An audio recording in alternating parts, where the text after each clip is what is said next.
Megamind, Taylor Swift, Walter White. What do all three of these fictional characters have in common? They're all anti-heroes. And America loves a good anti-hero. There's something so satisfying about watching a character break all the rules and get away with it. But something that's always bugged me is how differently we perceive these characters based off of gender. What is it about gender identity that dictates whether a protagonist is in the wrong or in the right when they're alright, we'll get to it, okay? Jeez, let me get through the intro here, okay? We're gonna get to that in just a minute. But first, let's provide some media to analyze. Hello there. Who are you? You just can't keep Penn Badgley down. First, he turns out to be the gossip girl, and then he divorces Serena and starts hunting women for sport. You really are the most devious bastard in New York City. Follows the character Joe Goldberg, not from the Goldbergs fame, different Jewish guy, as he lives a life of quiet, unsettling solitude. You read Catcher in the Rye one time and this is what happens to you. See, this is why I only read picture books these days. The show follows Joe as he stalks the women he's interested in, invading their privacy in ways the NSA could only dream of. Throughout the first 2 seasons, we see him hunt 2 different girls, learning everything he can about them so that he can mold his life into the perfect match. The story is told directly from his perspective, so we get to hear each perverted, sickening thought that rolls through his head. What you really need is someone to save you. I can help, Peck. Let me help you. The level of intimacy we get towards Joe's perspective allows us to understand why he's doing what he's doing. In a way, our ability to hear his deepest thoughts allows us to steal a piece of him that he would never want to share, likening him to his victims. Watching his actions in such close proximity endears him to us, letting us watch horrific acts of violence, abuse, and manipulation without really questioning how absolutely batshit crazy it is for him to be doing this. Penn Badgley himself has gone on record in interviews and said that his character Joe is a bad, evil man. Have I mentioned that Joe is a murderer and he should not be trusted? Have I mentioned that? And yet huge portions of his audience are in love with him. Like literally thinks he's attractive and a nice guy. Is this where I say something?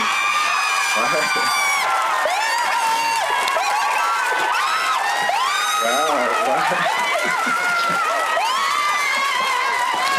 If only it weren't for the emotional abuse and the chopping victims up to hide the remains, he'd be a real catch. I can fix him, I swear. The writers do too good of a job getting into this character's head. He shows textbook examples of antisocial personality disorder, and the audience is fooled just as easily as the victims in the show. It doesn't help that Penn Badgley is just so damn charming, which is also intentional. Yes, of course he's a total dreamboat. A guy who's literate.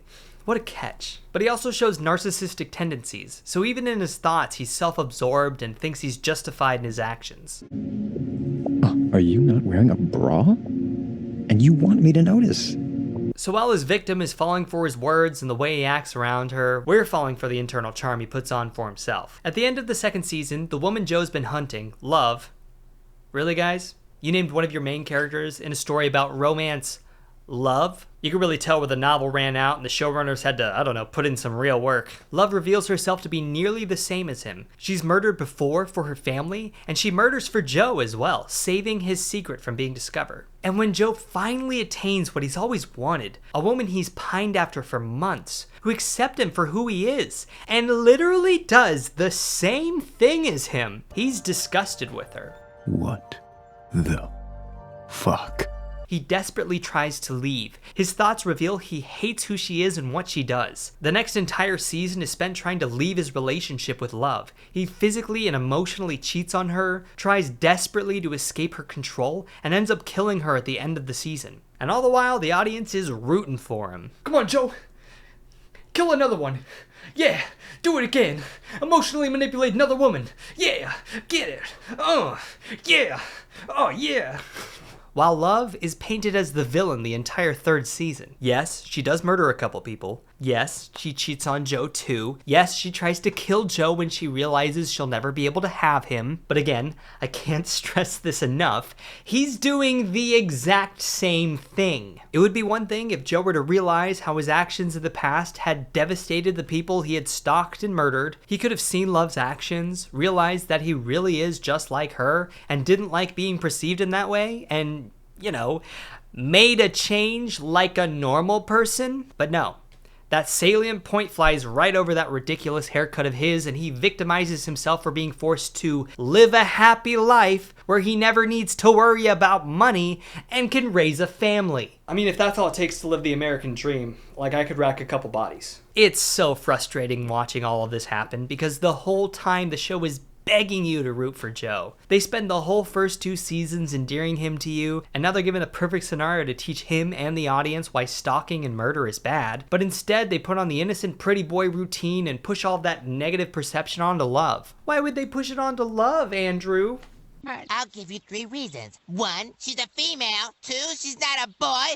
And 3, and most importantly, she's a girl! Love isn't the first female anti-hero character to have been judged for her actions because of her gender. Take Ingrid Goes West, for example. This movie follows Aubrey Plaza, who plays Ingrid, a stalker who uses her recently deceased mother's inheritance to move to LA and stalk a social media influencer. She exhibits many of the same behaviors as Joe does in You: narcissism, violence, antisocial behavior, and yet the movie doesn't try to romanticize her as some complicated but ultimately redeemable character. As a matter of fact, spoilers for the movie, she posts a vulnerable confession online at the end of the movie in a moment of true regret. And after waking up to see a massive following of people who feel just like her start to support her, she cracks a knowing smile on her face, revealing that she's gotten what she wants and doesn't plan on changing her actions. The audience isn't supposed to root for Ingrid here. Instead, she represents the negative consequences of social media influencers and the effect it can have on socially outcast people. And that theme isn't just applied to her. It's also visible in Elizabeth Olsen's character, Taylor Sloan, the social media influencer who fabricated parts of her lifestyle to fit the online brand she's created. The writers of Ingrid Goes West never try to genuinely endear its main character to the audience. We don't get any internal monologue that would cloud our judgment of Ingrid's actions, and her perspective doesn't change by the end of the movie either. She begins the movie as an irredeemable character and ends the movie by revealing that she didn't learn her lesson after she got what she wanted. There's never any question as to whether the audience likes Ingrid as a person. And honestly, I found it kind of hard to watch this movie for the first time due to how cringy and uncomfortable her actions made me feel. Part of that feeling is definitely due to the tone the movie takes. They don't try to qualify her actions by making her point of view relatable in any way, but the other part is that even if the movie did try to relate Ingrid's struggle to us, the fact that she's a woman makes her actions unjustifiable. She's an irredeemable character based off of her gender. I thought you were a threat to my marriage,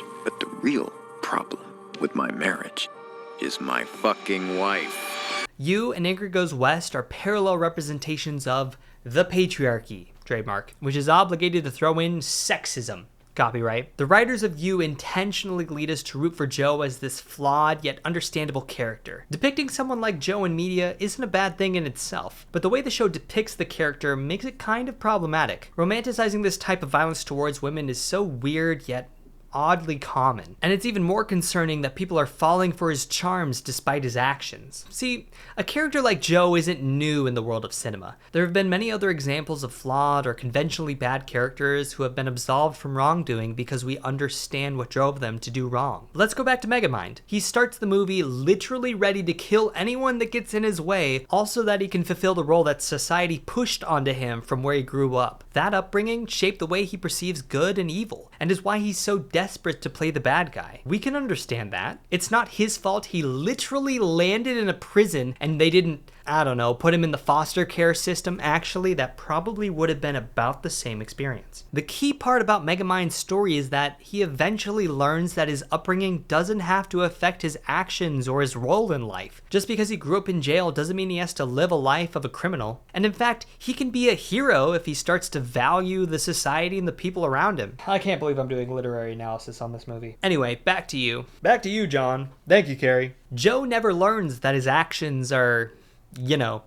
bad. Didn't think we had to write that one down for him. And so he never develops in any meaningful way. Even when he's confronted with a mere reflection of himself that treats him the way he treats his victims, he still continues to stalk and murder. The show never requires him to sit down and reflect on his actions. I know that's not really how shows are supposed to work, but still, the audience never has to question whether his actions are justified or not. And that might be fine if you treated Love with the same understanding, but oh no. Once a woman starts doing wrong, she's pinned as evil, vindictive, and deserving of death. But in all honesty, the writers could have made it very clear that Joe and Love do the exact same thing and should be treated the same way, and I don't think the audience would have cared. They relate to Joe in a way they never could with Love, even if she didn't do any infidelity or murder or emotional abuse during the show. Women aren't allowed to be flawed people. And they certainly aren't allowed to do bad things and still be perceived as good, or at least justified in their actions. Throughout Love's arc in the show, her actions are a direct result of the thoughtless and wrong actions of Joe. He's in hot water, about to be arrested and spend the rest of his life in prison, and Love shows up out of nowhere to save him. He cheats on her 2 weeks after moving to a new neighborhood, so she kills the woman he cheats with to save their marriage. Bit of an overreaction,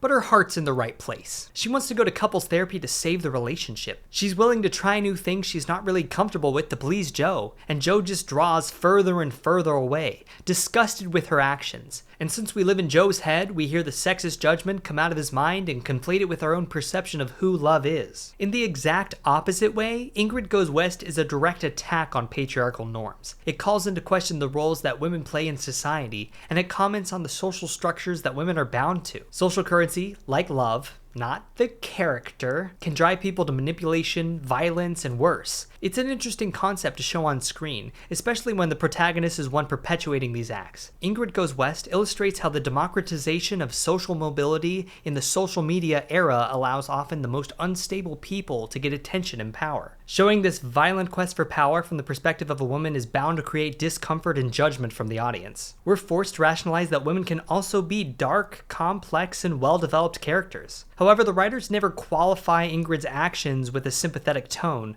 or try to gaslight us into thinking that she's in the right for what she does. And again, I don't think it would have mattered much if they had. Audiences are more critical of women who take power aggressively because they haven't seen much of this representation before. Another example of this contrast would be in the movie I Care a Lot. Marla Grayson is a successful and powerful businesswoman who takes advantage of the elderly by taking away their autonomy, draining their savings, and throwing them in an elderly home, never to be heard from again. She's girl bossing her way. She goes head-to-head with Russian mob boss Roman Lunyov, who exudes the classic masculine toughness that we're so familiar with in movies and television. The audience is placed into a weird position of wanting to root for somebody but being left with two unlikable people. And when given a choice between the two, they probably view Roman as a more understandable character than Marla. You've seen one Russian mob boss in film, you've seen them all. They're the generic bad guy. But when you really think about it, what both characters do is about the same. They both extort people for money. One just operates within the law, exposing the truly dire circumstances of the aging population. The audience perceives Marla as cool and calculated as she strips vulnerable people of their autonomy and money.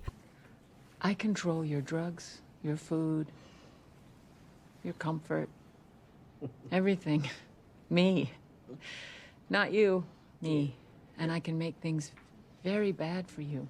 Which is evil, don't get me wrong, but is it really more cruel than extorting people for insurance like the mob is characterized to do? Get rid of her. Make sure it looks organic. When it comes down to it, it's the person who does the crime that makes the difference. You are? Yeah. I'm the man. This whole dichotomy stems from a very specific place in our upbringing. Boys will be boys, and girls will be quiet. All throughout our development, authority figures allow boys to interrupt, draw attention from others, and place their needs above everyone else. This leads to a gender that's self-centered, has no empathetic skills, and is more likely to be in a position of power than the rest. It's no wonder Joe acts the way he does when Love reveals herself to be the same type of crazy as he is. He's not used to seeing a woman act in the same dominant way as him. He strictly views women as objects of his desire, little more than playthings to keep his dull life occupied. But once a well-defined, strong woman shows up, he gets all pissy about how she's acting. He's allowed to be a creepy serial killer, but she's not? Sorry ladies, murder's off the table. This sense of entitlement and self-centered behavior is socialized into boys growing up. If they're not at the center of attention, then they see it as an attack on their masculinity, which is their social currency. Boys will look up to wow wackos like Andrew Tate because he's performing the most violent form of masculinity and the systems of power are rewarding him for it. And women fall for the same patriarchal standards that are set for them. They find Joe attractive because he's caring and loving and charming, when he wants to be. He practically worships the women that he's stalking, convinced that if they only saw him the way that he does, they could be happy together. This kind of emotional vulnerability, though built off of a narcissistic serial killer's warped perception of love, is vulnerability nonetheless. And they accept the horrible actions he takes because along the way he makes a couple of good decisions. Get you a man who can do both, I guess. There's actually a term for this called hybristophilia, which describes the phenomenon of an individual being sexually aroused by a criminal offender. Hybristophilia is much more common for women in relation to men, one of the most famous examples being Ted Bundy. If you happen to catch the Netflix biopic Extremely Wicked, Shockingly Evil and Vile, you might have noticed that Ted Bundy had a lot of female fans. They weren't some lovers who were defending him against all odds. They became interested in him after the accusations of his horrific deeds had become national news. What's fascinating about this type of attraction is the way women perceive this criminal as a partner.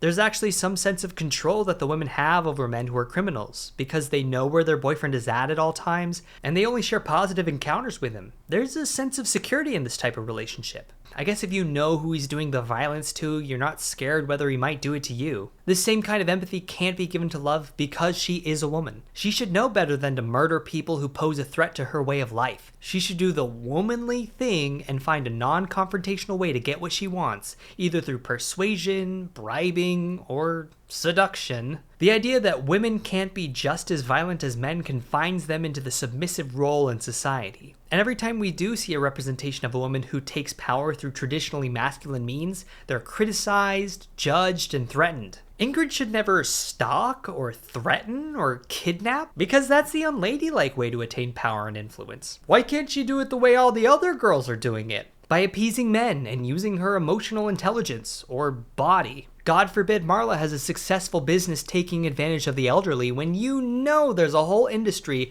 propped up by men who are way worse by comparison. Just flip the gender and now you have a real man's man, praised by other men for their successful portrayal of masculine traits and are wooed by women who have been socialized to value these actions. Masculine traits. Big man. Joe Goldberg goes after what he wants, and he won't let anyone get in his way, not other boyfriends, friends, siblings, or even his literal wife. We're perfect for each other. Huh? Roman Lunyev is the neighborhood mafia man. Expected. Boring even. Hell, take Walter White. He betrays his family, corrupts himself absolutely, and dies as a result of his own actions. The audience views him as this admirable rogue character. We glorify his bad behavior because he looks cool doing it. His cold and uncaring tone when speaking to Skylar in the later seasons is seen as the pinnacle of smart, ruthless, and masculine. And his ultimate downfall is seen as one of spectacle, a man who's repented for his sin and who absolves himself from his past actions. I am the one who knocks. My name is Skylar White, yo.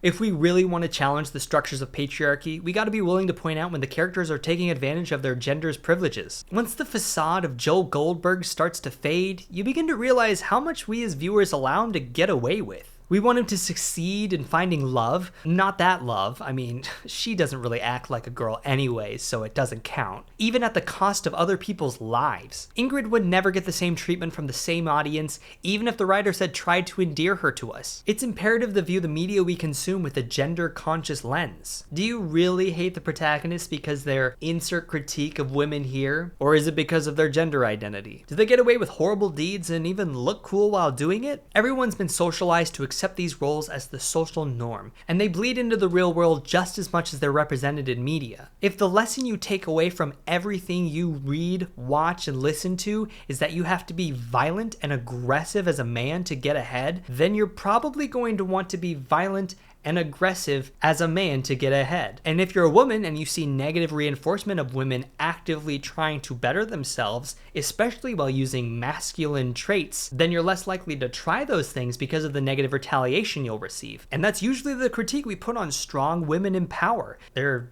bitchy and rude and unladylike. even though they're taking the exact same actions as the men they work around. And if we're being honest, they're way more justified to act aggressively towards men because they are the ones dealing with sexual harassment and demeaning behavior in the workplace. We need to start calling out these gendered reactions towards people in power. We let these dummies like Andrew Tate and Milo Yiannopoulos continue to rise to the top because they dare to continue using the traditional masculine actions that are being condemned right now, rightfully so, then we're never going to be able to move past them. What does redefining masculinity look like when you're trying to live in a society where you aren't taking advantage of others? What does femininity look like when it's not burdened by sexualization? Do we even need to acknowledge these traits when it comes to working and socializing with other people? My money says no, but we can't leave that conversation behind when we're still running into the same problems both in real life and in media. Movies and television aren't going to break down the social barriers that confine people to their gender. That's what media literacy is all about. We have to rewrite the programming about how we treat people and take actionable steps to create equality. Question the media you consume and question people reacting based off of gender. You have to confront these structures to dismantle them. Thank you for watching to the end of this one. I'd love to know if you thought of any other examples of a character who got away with or received more criticism for similar actions based off of their gender. If you enjoyed watching, get subscribed for more and watch one of my past videos if you're not done with dinner or whatever you're doing. See you in the next one.